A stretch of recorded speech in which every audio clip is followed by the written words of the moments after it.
Apat pa lang tong lamang ng Kings dito mga idol, pero sa dulo tambakan na. Appreciate muna natin tong depensa na ginawa nila.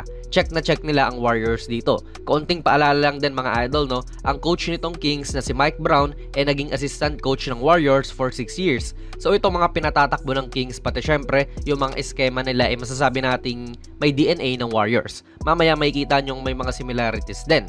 Solido ang postura ni Fox dito. Syempre, tao niya sa green, and kahit na pwedeng ang itira ni green yan, alam niyang most likely ipapasa na green to. Kung aatake man si green, ayos lang din kasi nakalayo naman siya. Masasalo niya. Pwedeng i-handoff nga ni Draymond yan kay Steph, at ayun nga, basang-basa ni Fox na cut pala to. Galing din nun, saktong-sakto.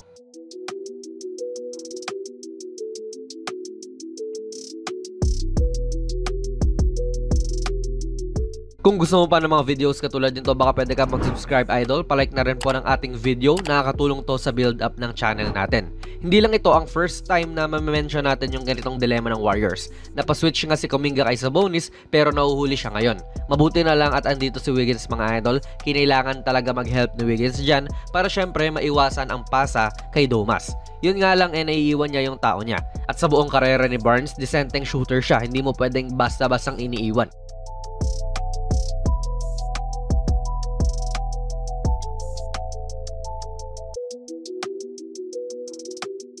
Hindi ko alam mga idol no kung ano ang pinaplanong depensa ng Dubs dito. Sobrang tinik ni Fox sa ganitong mga mid-range jumpers Pero itong si Draymond na pwede namang mag-switch hindi nagsiswitch. Inaantay niya si Kuminga na naiipit sa pick, ayan tuloy na foul pa. Guys, again, may DNA ng Warriors tong sistema ng Kings. Hindi man gayang-gaya pero may hawig at least. And binibigyan ng Draymond treatment ni Draymond itong si Sabonis. Nilalayuan sa tres at risky nga rin to kasi bumibitaw si Domas mula riyan. At ayan, parang niluto sa sariling mantika tong Warriors Nagbibigay na kasi ng pin down tong si Fox para kay Murray. Pero may kita nyong nagkumahog tong depensa doon nga sa shooter. Napatalon pa nga si Podziemski as if parang si Curry itong si Keegan. May gravity. Sabay itong si Domas parang si Draymond rin na short roll ngayon at hinahanap nga ang shooter niya.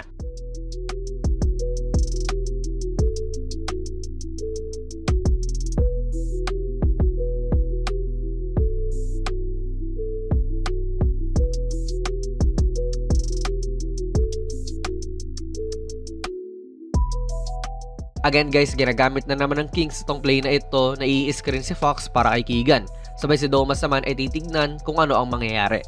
Nag-backdoor cut siya dito pero nabasa naman din ni Looney yan. Dalawa na sila ngayon sa loob kay Murray. Akala mo na depensahan na nila ng maayos no? Pero ngayon, tila nasa isla na sila ni Wiggins. Wala siyang kasamang kakampi dito sa ibabaw, sabay hinaharangan pa siya nung malapad na katawan ni Sabonis. Pwedeng umangat si Looney dyan mga idol, pero galing nga lang din siya sa help. Kitang-kita nyo yung distansya ni Wiggins on kay Fox, kaya rin komportable niya tong binitawan.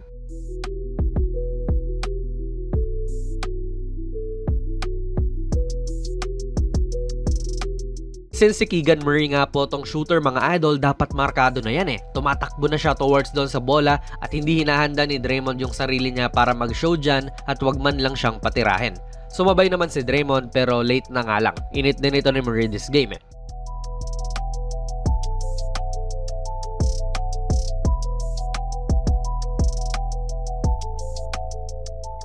Again mga idol, dito since pwedeng ipasa muli ni Sabonis yung bola, lalo pa ngayon at guard tong tumatao sa kanya, kinailangan muli mag-help ng isa nilang kakampi. At si Draymond to. Sa tingin ko masyado nila tong in-overthink pero hindi mo naman din sila masisisi kasi nga kapag binigay mo na kay Sabonis yung bola sa poste, i-score din yan lalo na kung maliit ang tao niya. Pero para nga lang sa akin masyadong hilaw pa ang help ni Draymond. Iwan tuloy ang tao niya sa wing at naging resulta rin to nung pagiging libre muli ni Murray na naman.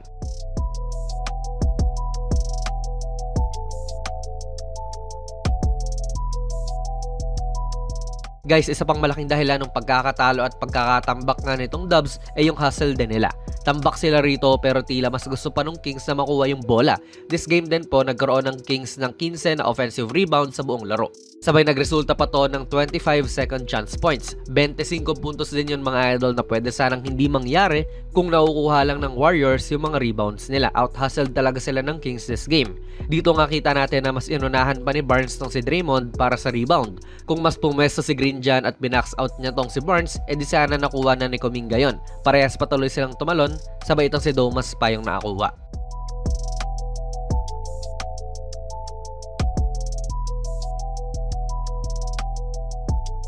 Ito na offensive rebound ni Fox mga idol. Hindi pa nga rebound talaga naging loose ball pa na naging resulta ng jumper ulit ni Keegan. Good box out mula kay Podziemski pero malaki lang din talaga si Len and heto na naman. Second chance points mga idol. Honestly, feel ko out of whack na talaga ang depensa ng Warriors dito. Ayaw na nilang paatakihin si Fox at ganyang double team na kagad sa ibabaw na ibabaw pa lang. Hindi naman tumitira si Fox dyan. Hindi ko alam kung bakit ganyan sila dumedepensa. Siguro para ma-pressure si Fox, Fox naman yan At nagresulta na naman to sa isang tres para sa Kings.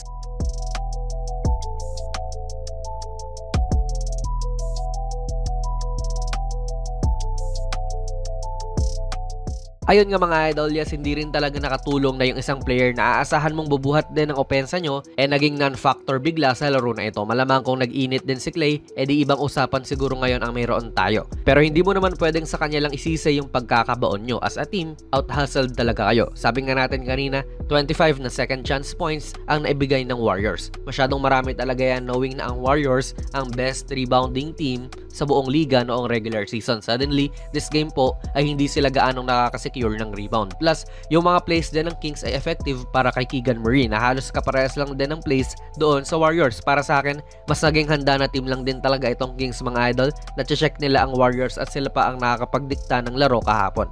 Laglag tuloy ang Dubs at yung Kings ay kakalabanin ng Pelicans para sa huling spot ng playoffs. Sa totoo lang, kahit ako Lakers fan nalulungkot ako sa mga Dubs fans dahil sa pagkatalo na ito.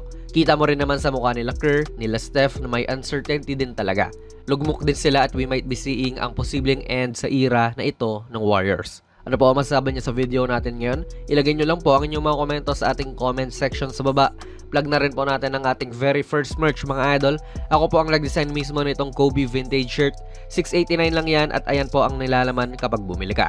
PM lang kayo sa ating Facebook page. Pwede rin kayo mag-check out sa TikTok shop. Kung nagustuhan nyo po ang ating video ay pipindot na lang idol ng like button, mag-subscribe ka na rin sa ating channel at ako nga pala si Jonas PB and as always, hanggang sa muli.